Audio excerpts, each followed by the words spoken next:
Good morning, everyone. We are about to head to the trailer to do our long-awaited Q&A, and Dylan's being a gentleman. Thank you, sir.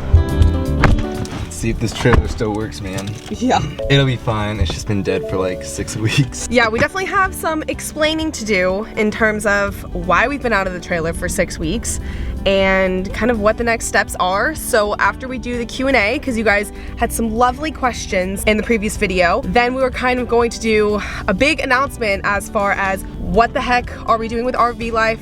Are we done? What are the next steps? And there's a very exciting announcement, so make sure you watch all the way to the end. There she is! That was a quick drive. Hello!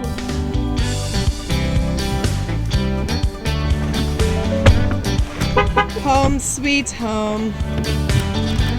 Oh, she smells like trailer. Okay, moment of truth. Oh, the fridge booted on. Don't worry, nothing's in the fridge. We really did a good job. Mojo's dog food is still on the ground. This is the bed. Oh my gosh, Dylan, all your clothes. I only grabbed like a few things. All of Dylan's clothes are still in here. So yes, obviously we have quite a bit of cleaning to do. That is why we are here today. So while we answer some of your questions that you had about RV life, we're going to be attempting to tidy up this very messy trailer. Look under here. There's just a random toaster under the desk. Okay, Dylan. So the first question is, how did we meet, and how did I convince you to do RV life? I think we convinced each other. We did do that. Okay, so this is actually a great story. I'm gonna have to sit down for this one. So, You want to be in this? no, I would like to leave the trailer while I talk about me and you. No, Okay. come here. Okay, so we met initially. What did you do? What did I do? Yeah. It was on social media. This is when you first started your Crosby and I travels. And he slid into the DMs. Well, yes, but I was Yeah. I was a photographer. But what's really funny is that your sister and I knew each other way before we knew each other. Yeah, fun fact, Dylan's like 2 years younger than me. Robbing the cradle over here. And my sister is closer in age with Dylan We're than the same I age. am. No. No. They're in different grades. Whatever, that's not the point. Found her Instagram on the Explore page and messaged you to see if you wanted to do just a photo shoot, just Yeah. for fun. So that's how we met. We did like a photo shoot in Tampa. So yeah, we went to Ybor City, we did a photo shoot, we just became friends, and then we just sort of like casually stayed in touch for a couple years. And then I graduated college. Dylan dropped out within like 2 months of Yep. college, so he was doing his own thing. I didn't have a YouTube channel at this point, but I basically built out the back of my Jeep during COVID and went with my sister out to Colorado, and we car camped through the state.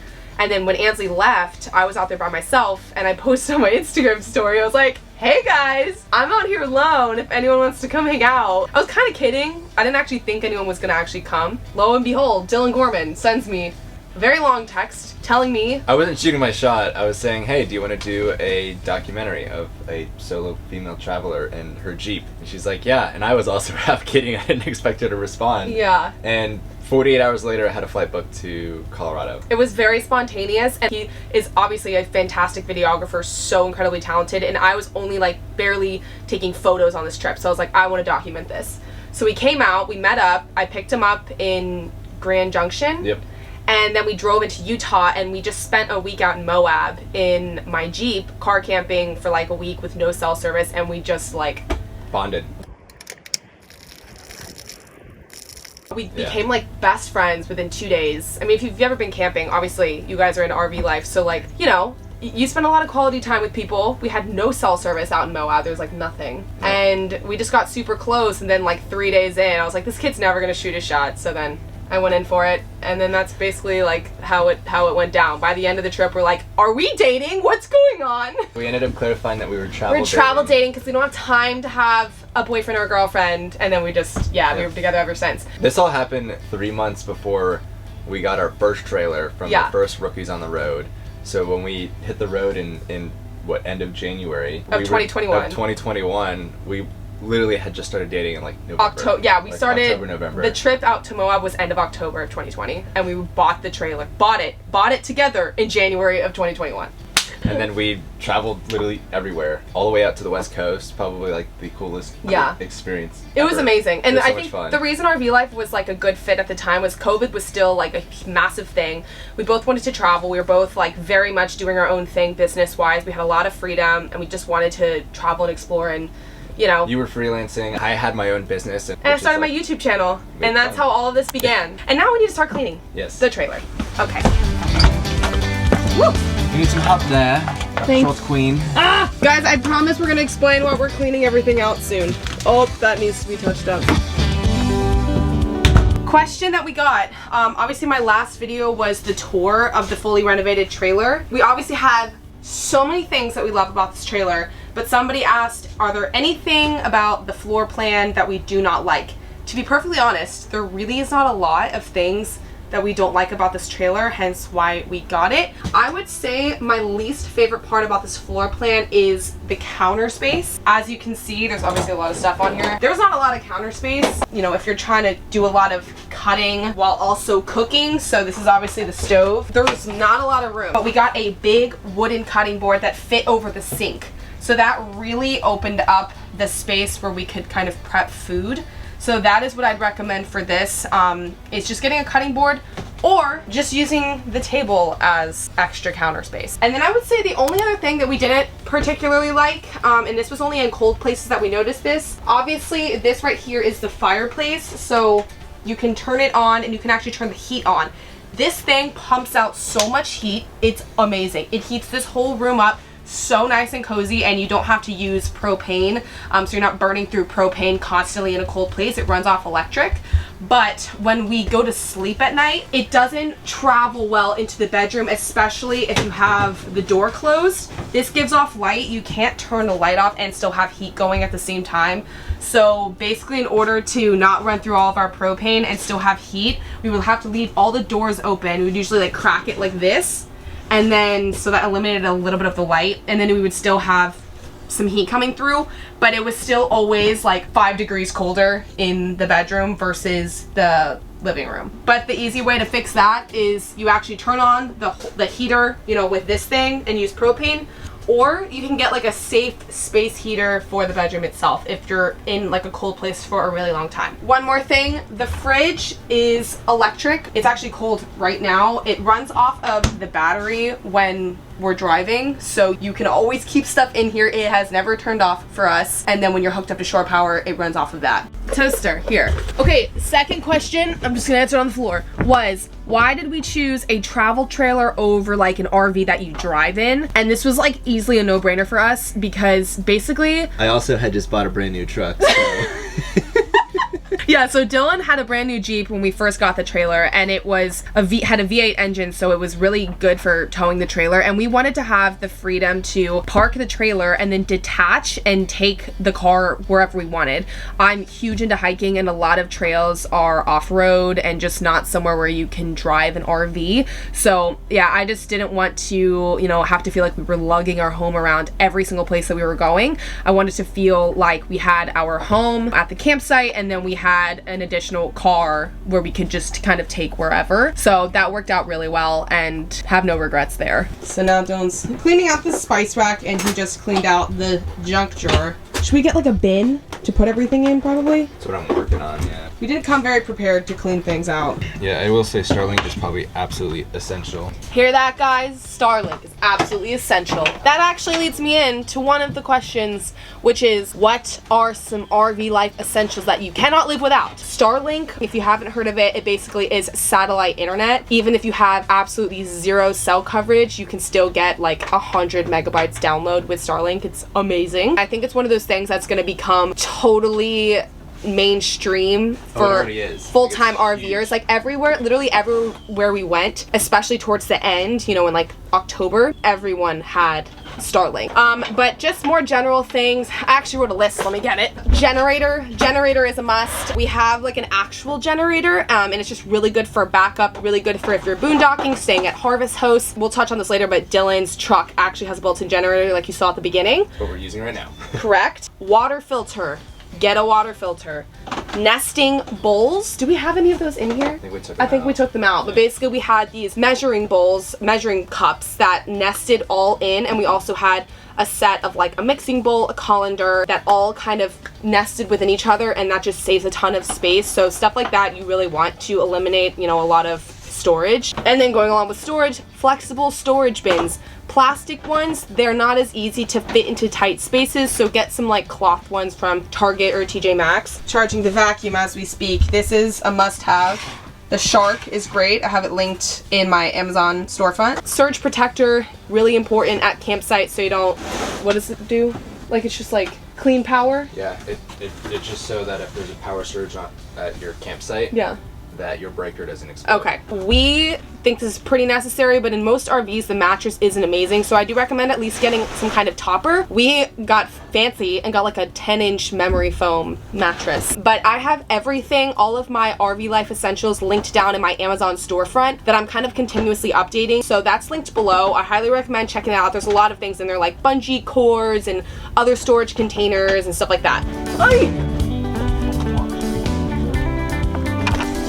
Next question, how do you plan on where you're going to stay? This is a science that I have perfected. Dylan, feel free to chime in at any point. We basically just kind of had specific areas that we definitely wanted to hit. So we knew we wanted to go to, for example, the Dolly Sods Wilderness out in West Virginia. We wanted to go to Lake Glenville in North Carolina and a few state parks in Tennessee. So we basically just kind of had specific locations that were like, this would be sick to go in the trailer. And then we sort of like planned our route according to that and found places along the way that were really nice. The ideal campsite that we would choose would be somewhere that's close to really cool nature spots, hiking areas, but also not completely in the middle of nowhere. I found that when we were in Tennessee, we were staying at a lot of state parks that were so beautiful. Shout out Rock Island State Park. And then right after that we went to Cummins Falls State Park, which I didn't really love because really it was just so in the middle of nowhere. It was just farmland for like at least an hour outside, and I felt super isolated. We'll kind of touch on that later. Oh my gosh, this lighting's so much better. Okay, to go along with that question, I get a lot of questions about how I find really cool places to stay, like actual campsites. Obviously you guys know how much we love Harvest Host, so if we're looking for like a really unique place to stay over the weekend, you know, maybe we want to stay at a winery or a brewery or a farm, or we're just passing through somewhere, it's really easy to stay at Harvest Host because they're 24-hour stays. You can actually get a discount on your Harvest Host membership at the link below, but typically what I would do is we would go to Google Maps, we would find kind of the area that we wanted to go to, and we just search like campsites, RV, camping, and we would just find a bunch of names. Then we would just look at the reviews, look at the photos. Blog posts help out a lot too, yeah. And you know, speaking to other people within the RV community, they have some really good suggestions too for places as well. Definitely, yeah. So just like research, talking to people. I do love like looking at Google Maps because you can look at the Google reviews, you can search things that you're curious about like dogs, cell service, and then Campendium is a really great place as well to find reviews, and HipCamp is also great. So let's say, you know, you've looked on Google Maps, you've looked on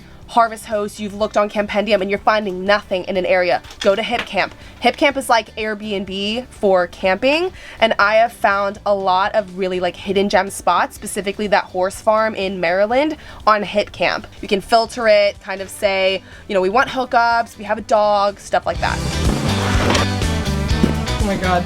Guys, I don't think we've vacuumed this one time. This is the thing that goes underneath the desk. There's lots of stuff on it. Oh, it's gonna be so satisfying to vacuum under here. Oh my god. Out. Final one.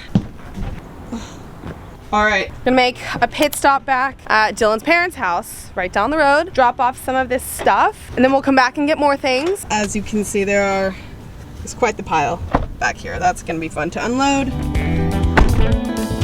So as for the truck, I have a 2021 F-150 Power Boost, which means it's a hybrid, which allows us to have the generator built in. But as for the gas mileage in this, I get about 7.5 to 8.5 miles per gallon, and that's has been just really on the East Coast that we've been driving. So we've gone up a lot of mountains and just a lot of different terrain, and so pulling the trailer has been totally perfectly fine. Typically in like flat places like Florida, you can get almost 10 to 11 miles per gallon. So sometimes you get 270 to 280 or sometimes even like 300 mile range every single time we filled up the tank, which is about a 30 gallon tank. I typically drive between 65 and 70 miles per hour with the trailer.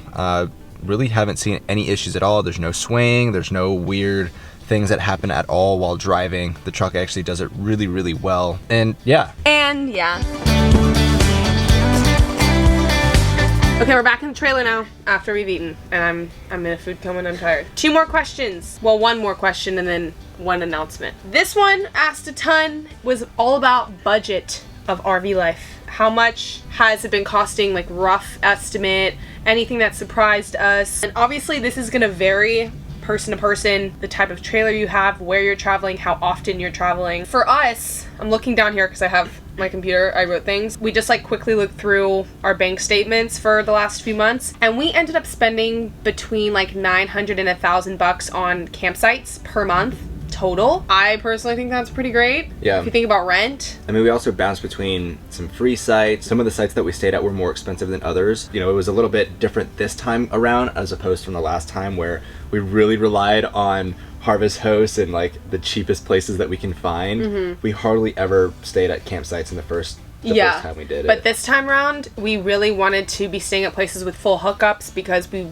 are working full time, and we didn't want to burn ourselves out by traveling every like 3 to 4 days like season 1 of Rookies on the Road. That actually helped us save money overall in terms of staying at sites with full hookups, was staying there for at least a week at a time. Most campsites will have discounts for long-term stays, so if you can stay there a week, 2 weeks, or even a month, you will end up saving more over time.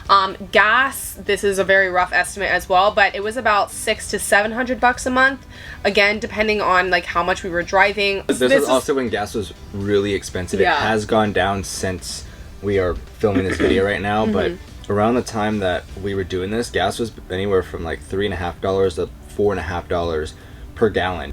Battery changed, camera just died. It really just comes down to where you are and how much traveling you're going to be doing, because I actually traveled a lot outside of the campsites that we stayed at, so that's why our gas was a little bit more per month. But you can even get away with spending a few $100s a month if you kind of do slow travel within a state. Exactly. So. Internet, we spent about $315 per month total at most on internet. We both work online full time, so internet was a huge priority for us. We were not going to cheap out on that. No, that is something that we were fully willing to invest in, and per person, like $160 a month is 1,000% worth it. And that was actually for 4 lines. Yeah, exactly. Too, not so 1 line. We had Starlink, which was great for and that's the whenever we biggest bulk.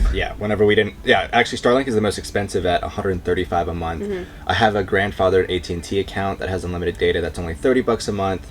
T-Mobile and Verizon, they both have their variants of it, but with T-Mobile we were paying $50 for and Verizon, hotspots. These are all hotspots. For hotspots, and same thing with Verizon. That was $100 a month. And the reason that we have all 3 self carriers is because depending on where you are, a certain carrier may have stronger signal than others.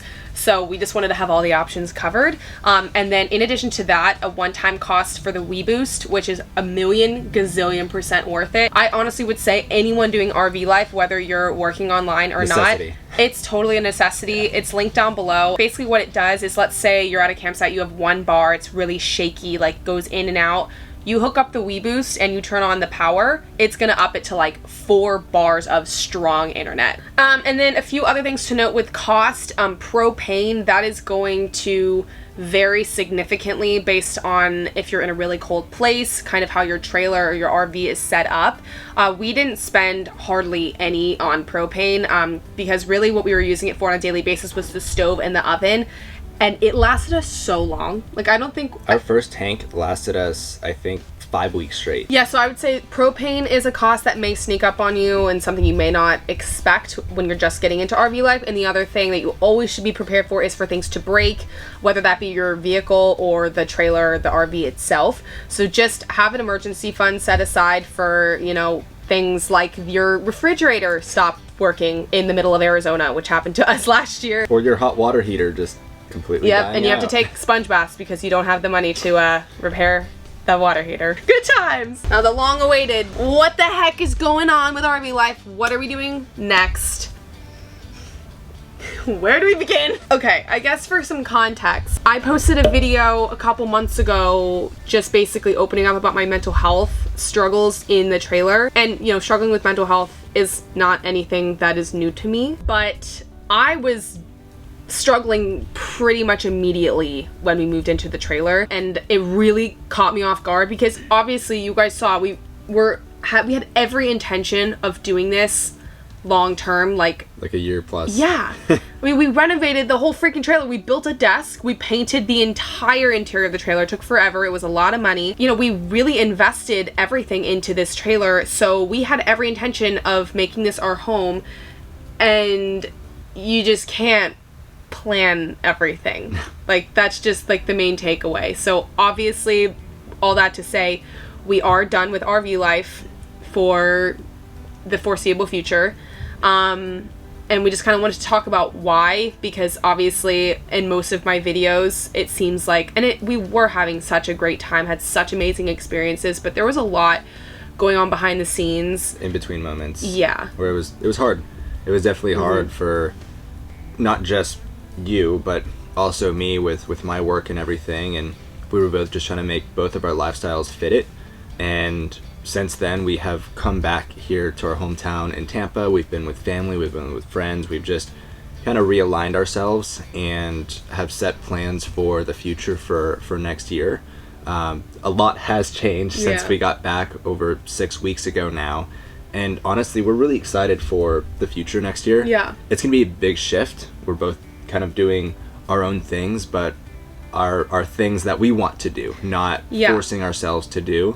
Okay, we just had to take a pause to like, there was a lot going on, so we're just trying to figure out how to like convey it on camera. But I'd say like the main reasons why we are quitting RV life, full-time RV life right now, is because number one, it was extremely isolating, and I understand that there are many ways that you can make it not so isolating, but I had just gotten back from a year of full-time international traveling where I was living in hostels, co-living spaces. I was constantly meeting new people, and it was just a very stimulating environment socially, and the shift from that to RV life was just too hard for me, and I realized how much I need community. There's only so much that Dylan and I can give each other. We're only one person. Yeah. And there's also not really many people our age doing full-time RV life. As much as we loved doing it, it's not really our generation kind of thing. Yeah, which, like,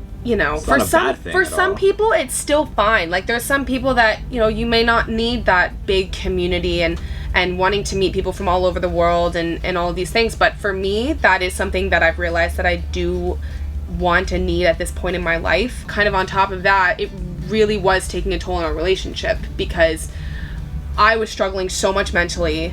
Dylan, I don't think you realized you were struggling mentally, but you also were. We come to realize that now after being back from the trip and kind of reflecting, but we were relying on each other for so much emotionally, and it was just, it was building a lot of resentment. And so, yeah, we just came back because things were just kind of spiraling for us, and we needed to just kind of reset, take a breath. Like, it was just hard. And it would be hard to spend that much time on top of each other in a confined space for anyone for an extended period of time. So that's just some realness of what was going on. And then the third piece is our career and what we want to do in the future. So that kind of leads us into what's the next steps. We're so excited. I hope you're excited for us too, even though the RV is taking a back seat for now. Do you want to start with what you're doing? Yeah, so I had started my little pilot bite drone education journey in the trailer, and I am happy to say that I am now doing that full time next year, which is super exciting. Yay! And there may be some overlap with where Crosby is going to be headed to next year. I may be popping over there. We'll see. But I'm super excited because it's been something that I've been wanting to do this entire time, and has been one of the reasons why it was so hard in the trailer, is that I was being pulled to do other things all the time and being forced to commit to somebody else's time, and now the time is on my end. Yeah, and he's gonna be like traveling all over the US doing live trainings next year, building his business. It's gonna be so exciting, and doing that with a trailer, it would have just been really difficult because it's in a lot lot of major cities, and traveling RV life in cities with a trailer is a pain, which is why we were always out in the middle of nowhere. Yeah, and I was sad all the time because I was lonely. Yep, no community, but super excited for next year for all the stuff that I'm doing, which is why the trailer just doesn't make sense for me. I'm gonna be living in Airbnbs for the next year. Yeah. So. And then I am going back down to Latin America again. I can't stay away. I love it so much, and it's been my dream for so long to go backpacking and travel full-time on a one-way ticket and just see where things take me. And I really want to document the journey of traveling solo, working remotely. I'm going to Mexico at the beginning of January on a one-way ticket, and I potentially may be going down to Guatemala as well. I'm kind of just seeing where things go. And then in the summer I have a big group trip planned to Bali, Indonesia. I've never been to Southeast Asia before, guys. I am so excited. That is like the place that inspired me to start working online so I could go there, because it just seems so amazing. So I'm going out there in June of next year. Actually, if you or anyone you know wants to take a really great trip, there are still 7 spots available in this group trip, and I'll put the link down below if you want to go check out the itinerary, what we're going to be doing. But you can travel with me and a group of other really cool people to Indonesia for a week next year. And yeah, I mean, obviously making this decision to end RV life and do something totally different was very difficult. Like, it's not something that we just decided to do. It's really been like months of conversations and trying to make this lifestyle work. But at the end of the day, we are so young, and there's no reason for us to try and force ourselves to do something that doesn't feel 100% aligned with what we want to do right now. Like, we don't have kids, we don't have a family to worry about. Like, if we're gonna be selfish and do what we want to do any point in our life, this is it. So we're embracing it. We're doing the thing. Doing the thing. One thing I do want to call out is just how blessed both of us are to be in this position where we can make this kind of decision. Obviously, we understand that this is not something that everybody can do, of just making a decision to just sell off a trailer, or sell off a home, or and don't do something spoil like this. the announcement. But from what we've done in our lives to get us to this point, we've done a lot of hard work, and we've really just set ourselves up to be able to have this kind of lifestyle so that we can do these things and be spontaneous and really just live our lives the way we want to live it. We do have a very supportive family. We do. Fully supports everything that we're doing, lets us crash at their place when we're not in the trailer or traveling around the world, which is amazing. But Dylan's so right. We are so privileged to be able to have this choice, but it doesn't come without a ton of hard work. So thank you guys so much for supporting me and supporting Dylan and I throughout this journey. I really hope that you will stick around for future videos of me kind of traveling around Mexico and Southeast Asia, and make sure obviously to go subscribe to Dylan's channel. Check out Pilot Bite. He is doing some incredible stuff right now. I'm so proud of you. But yeah, that kind of leads us in, I guess, to the big announcement. Okay, wait, what do I do? You just tell them that we're selling this trailer behind us. We're selling the trailer! It's to one of you guys, okay? I don't want any randos buying this thing. You saw all the blood, sweat, and tears, love, and work that went into this trailer. I want one of you guys to have it. You can appreciate it. You know where it's been. All the upgrades are staying. So the nice mattress, the desk that we built, the knife paint, rack, everything, the paper towel rack. You'll see everything in the link below for the trailer, what's coming with it. Even the whole hitch system that we paid for, which was not cheap at all. So all of that's coming with the trailer, and we really do want to find a good, happy home for it. And honestly, it's one of you guys. So if you want the dream trailer, this is the one. Especially if you work online, because that custom workspace is nowhere. It's actually on the market. Very spacious, like very spacious. It's amazing. You guys have seen it. So yeah, it would just be the coolest thing ever to maybe even meet one of you guys if you're in the area and you want to come pick it up. I mean, obviously you're gonna have to pick it up. So yeah, that would just be so freaking cool. So if you guys have any questions or want to have a walkthrough, on the link below for the listing of the trailer, you'll be able to contact me directly or contact us directly. You can set up a time, and literally anything, we'll answer it for you. So if you want that information, just use that link down below. Thank you so much for watching this video. Thank you for subscribing. Thank you for supporting. The next video you see will probably be me packing for Mexico, which is gonna be so surreal. So I really hope you guys give that series a chance. I know that many of you are just here for the RV content, and I totally understand that. But if you like me at all and you want to support me on my journey and kind of see why I quit RV life, then stay tuned, because it's gonna be freaking epic. Don't say bye. Bye. Bye.